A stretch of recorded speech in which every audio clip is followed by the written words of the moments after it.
कुछ ऐसी सिफत का है मैखाना मोहम्मद का, कुछ ऐसी सिफत का है मैखाना मोहम्मद का, और लग़्ज़िश में नहीं लाता पैमाना मोहम्मद का, लग़्ज़िश में नहीं लाता पैमाना मोहम्मद का।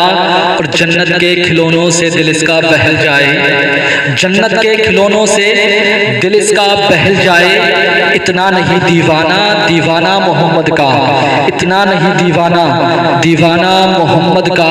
और जनाब जन्नत में जाने की बात करते हैं हम लोग, जन्नत में टहलने की बात करते हैं हम लोग, मगर हकीकत यह है कि जन्नत अगर मिलेगी तो या तो मुस्तफ़ा की शफाअत से मिलेगी, अगर मिलेगी तो इबादत की बुनियाद पे मिलेगी। हमारे कर्म ऐसे नहीं, इबादत ऐसी नहीं कि जो हमें जन्नत मिल जाए। कर्म हमारे इस तरह के नहीं है कि जो हम जन्नत में चले जाएं। बस एक यही दामन है, बस एक यही रास्ता है जो जन्नत में हमें लेकर के चला जाएगा। एक यही बस रास्ता ऐसा है जो मोहम्मद के अलावा कोई जन्नत दिला ही नहीं सकता। और मेरे प्यारे, जन्नत कोई ऐसी वैसी चीज का नाम नहीं है, जन्नत उस चीज का नाम है अगर वहां का शहद दुनिया में उतार दिया जाए, वहां का अगर फूल दुनिया में उतार दिया जाए तो ता उम्र तक दुनिया में जन्नत के फूल की खुशबू खत्म ना हो। ऐसा जन्नत का फूल, इतनी खुशबू। नमाजें हमारे पास नहीं, 11 महीने हम खाली रहते हैं। रमजान मुबारक का महीना आया, माह सियाम का महीना आया, मस्जिदों को हमने पुर कर दिया। और जब मस्जिदें पुर हो गई नमाज पढ़ने के बाद, देखते हैं बरसाती मेंढक की तरह एक इधर कलामे पाक पढ़ रहा है, एक उधर कलामे पाक पढ़ रहा है, एक उधर कलामे पाक की तिलावत कर रहा है, एक उधर कलामे पाक की तिलावत कर रहा है। हाँ हाँ, अच्छी बात है, कलामे पाक पढ़ो। और कलामे पाक तो वो किताब जिसे पढ़ो तो सवाब, पढ़ाओ तो सवाब, सुनो तो सवाब, सुनाओ तो सवाब। अरे खाली बच्चे को विजदान, खाली बच्चे को अगर खरीद करके दिला दो, अगर बच्चे को हदिया करा दो तो सवाब। अगर मदरसे के पढ़ने वाले बच्चे को अगर खाना खिलाओ तो सवाब। अरे कलामे पाक की वो बरकत है मेरे प्यारे, अगर तुम पढ़ोगे सुकून ना मिले, कलामे पाक को पढ़ना स्टार्ट कर देना, कलामे पाक को पढ़ना शुरू कर देना मेरे प्यारे। अल्लाह के करम से दिल को सुरूर आने लगेगा। और हम तो मोमिन हैं, हमारे दिल को कलामे पाक पढ़ने से क्यों ना सुरूर मिले। वो मुजाहिद, वो काफिर जो मक्का के अंदर जिसका नाम अबू जहल है, वो जब कलामे पाक को नबी के सुना करता, सुकून आ जाया करता। मेरे प्यारे, इन्होंने मीटिंग करके चाहा कि अब नबी पर ईमान नहीं लाएंगे, हर कोई नबी का कलमा पढ़ रहा है, हर कोई नबी का कलमा पढ़ रहा है। मगर मेरे प्यारे, इधर अबू जहल को देखा, इधर अखनस ने देखा, दोनों के दोनों मस्जिद में पहुंच गए। अखनस की नजर अबू जहल पर पड़ी, अबू जहल की नजर अखनस पर पड़ी। तो अबू जहल बोला, अखनस तुमने तो कहा था मुस्तफा का दामन नहीं सुनेंगे, मुस्तफा की बात नहीं सुनेंगे, आज यहाँ कैसे? तो अबू जहल का जवाब सुनो। अबू जहल बोला, यार जब तक के मुस्तफा के कलामे पाक को नहीं सुन लेते तब तक के दिल को करार नहीं आता। अरे हकीकत तो ये है, ये नबी भी सच्चा है और ये कुरान भी सच्चा है। अगर किस्मत में लिख दिया गया था, किस्मत में लिख दिया गया था ईमान नहीं लाना है, ये तो ईमान नहीं लाए।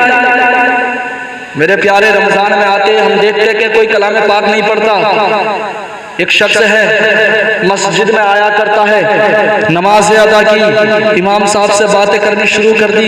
इमाम साहब से बातें जब करनी शुरू की तो मेरे प्यारे मोहब्बत का तल्लक कुछ ज्यादा हो गया, मोहब्बत का राबता कायम हो गया। इमाम साहब से मोहब्बत का राबता कायम हो गया। एक अशरा गुजरा, दूसरा अशरा गुजरा, जैसे ही दूसरा अशरा लगा ना तो मेरे प्यारे, यही जो इमाम साहब के पास रोज आता है, रोज बातें किया करता है, इमाम साहब नमाज पढ़ना सिखाओ, वुज़ू करना सिखाओ। यही इमाम साहब से एक बार कहता है, इमाम साहब मेरी बीवी मुझसे कह रही थी अपने दोस्तों की दावत कर दो, मैंने दोस्तों की इफ्तार के लिए दावत की है, मदऊ किया है उन्होंने। फिर मेरी बीवी मुझसे कहने लगी ऐ शोहर नामदार, हमारे पेशे इमाम बड़े नेक परहेज़गार हैं, बड़े नेक परहेज़गार हैं, क्यों ना उन्हें भी इफ्तार की दावत दे दो। मैंने शरीक हयात की अपनी बात मानी और इमाम साहब आपके पास आ गया। हमारी दावत को कबूल करें, हमारी दावत को कबूल करें। इमाम साहब ने जब इतना कहा, यार तुम रोज़ आते हो, नमाज़ें पढ़ते हो, मेरे पीछे जाओ, तुम्हारी दावत को कबूल किया। शाम का वक्त है, इमाम साहब इफ्तार के लिए पहुंच गए। इमाम साहब इफ्तार के लिए पहुंचे, कमरे में बैठा दिया गया। इफ्तार का वक्त था, बच्चा पास है, कभी इमाम साहब बच्चे को देखते हैं, कभी बच्चा इमाम साहब को देखता है। इफ्तार करके घर चले गए। मेरे प्यारे मस्जिद में गई, नमाज अदा की। एक दिन गुजरा, 2 दिन गुजरा, जैसे ही ईद का वक्त आया ना, ईद का वक्त आने के बाद बीवी से शोहर कहने लगा, शरीक हयात, मैंने जो तुझे कुछ रुपये पैसे दिए थे रमजान मुबारक में, जरा वो पैसे मेरे ला करके हवाले कर दे, वो पैसे जरा मुझे वापस कर दे।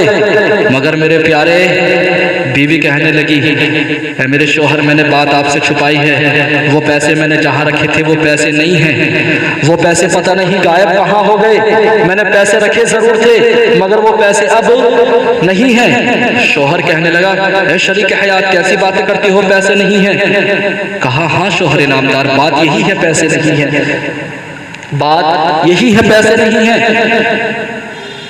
शोहर कहने लगा, हमारे घर में कोई आया भी नहीं, कोई गया भी नहीं, कोई आया भी नहीं, कोई गया भी नहीं, पैसे कहाँ गए?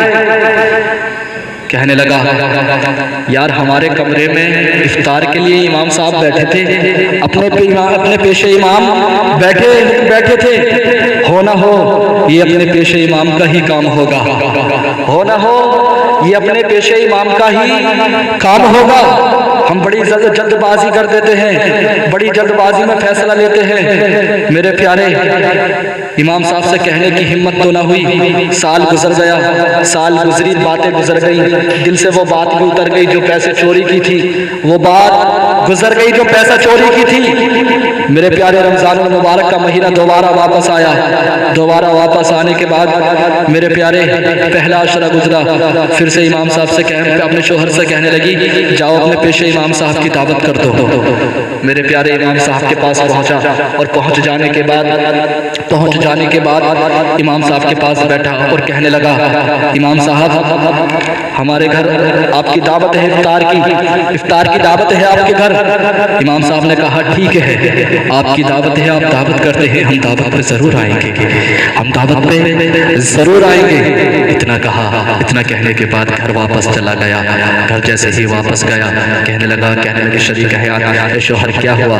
कहा, इमाम साहब ने दावत को कबूल कर लिया, इमाम साहब ने दावत को कबूल कर लिया, इमाम साहब ने दावत को कबूल किया। मेरे प्यारे, बीबी इफ्तार की तैयारी कर रही है, इमाम साहब घर पर आए। घर पर आने के बाद जैसे ही बैठ गए, बीवी करीब आई इमाम साहब के, शोहर करीब आया इमाम साहब के। इमाम साहब से कहने लगे, इमाम साहब बात जरा सी है, छोटी सी है, आपकी इजाजत हो तो एक बात पूछ सकते हैं? आपकी इजाजत हो तो एक बात पूछ सकते हैं? इमाम साहब ने कहा, ठीक है, बताओ क्या बात है, इजाजत है। कहा, इमाम साहब हम आप पर चोरी का इल्जाम तो नहीं लगाते, बस एक बात दिल में है। कहा, क्या बात है? कहा, बात ये है, पिछले रमजानुल मुबारक में आप हमारे महीने में घर आए थे दावत के लिए, इफ्तार के लिए। कहा, हाँ आया तो था। कहा, उसके बाद या उसके पहले कोई इस कमरे में नहीं आया, इसमें हमारे पैसे रखे हुए थे, वो पैसे नहीं मिल रहे, वो पैसे नहीं मिल रहे। खुदा के लिए इमाम साहब, अगर आपने देखे हो तो वो पैसे हमें बता दे कहाँ रखे हैं। जब इतना कहा, इमाम साहब आहों ज़ाहिरी भर करके रोने लगे। बीबी सोचने लगी, ये हमने क्या कर दिया? इतने नेक परहेज़गार इंसान पर इल्ज़ाम लगा दिया, ये हमसे क्या हो गया? शोहर सोचने लगा, आखिरकार ये हमने क्या कर दिया? इमाम साहब पर चोरी का इल्ज़ाम। इमाम साहब से कहने लगे, चुप हो। इमाम साहब ने आंसुओं को अपने हाथों से पोंछा और पोंछने के बाद कहने लगे, मुझे अफसोस इस बात का नहीं है कि तुमने मेरे ऊपर चोरी का इल्ज़ाम लगाया है। कभी तुमने अपने घर में कलाम पाक उठा करके देखा?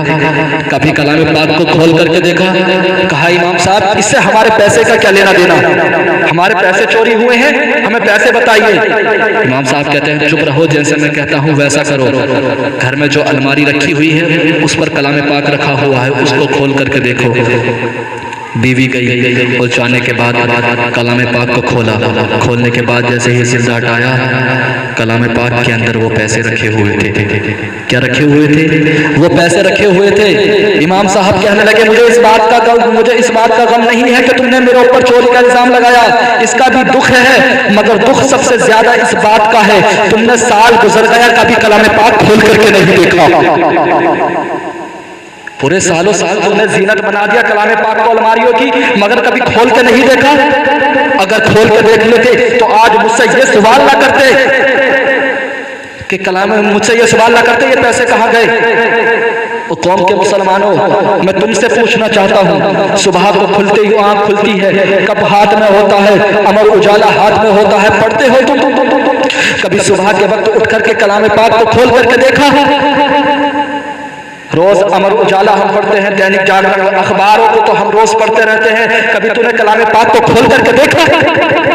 हमने घर की जीनत बना दी कलाम पाक को, कुरान शरीफ को। अरे कुरान शरीफ तो वो किताब जिसे देखने के बाद दिल को सुकून आ जाए। और मेरे प्यारे कलाम पाक की वो बरकत है कि मदरसे का पढ़ने वाला बच्चा अगर कब्रिस्तान से आगे से गुजर जाए, करीब से गुजर जाए, तो 40 दिन तक कब्रों तक अजाब उठा लिया जाता है। वो कलाम पाक की बरकत है। आज कहते हैं दुआएं कबूल नहीं होती, कबूल नहीं होती, कबूल नहीं होती। तुमने काम कैसे किए हैं? सुबह को उठे, चाय की चुस्की मारी, अखबार पढ़ना शुरू कर दिया, कोई हमने किताब पढ़नी शुरू कर दी और रब के महबूब की किताब पढ़ते। अल्लाह अल्लाह, आज हमारे अमाल तो ऐसे न थे। वो लोगों, मैं कहता हूँ अपने बच्चों को दीनी तालीम दो। ये अखबार, ये किताबें, ये नॉवल, ये पढ़ने का वक्त तुम्हारे पास बहुत है, जिंदगी पड़ी है। कभी उस किताब को भी पढ़ लो जो अपने महबूब के ऊपर खुदा ने नाजिल की है। जीनत बना के रख दी हमने कलाम पाक को, दीवारों में सजा करके रख दिया। जहेज में कलाम पाक दिया जाता है हजरत, मगर वो सालों साल ऐसी रखा रहता है, सारी चीजें काम में आती हैं जहेज की, मगर जब कलाम पाक जहेज में दिया जाता है तो वो ऐसे ही रखा होता है जैसे जहेज में आया था, जब तक बच्चे ना हो जाए। पढ़ा ही नहीं जाता, कभी खोल के देख ही नहीं जाता। अपने बच्चों को दीनी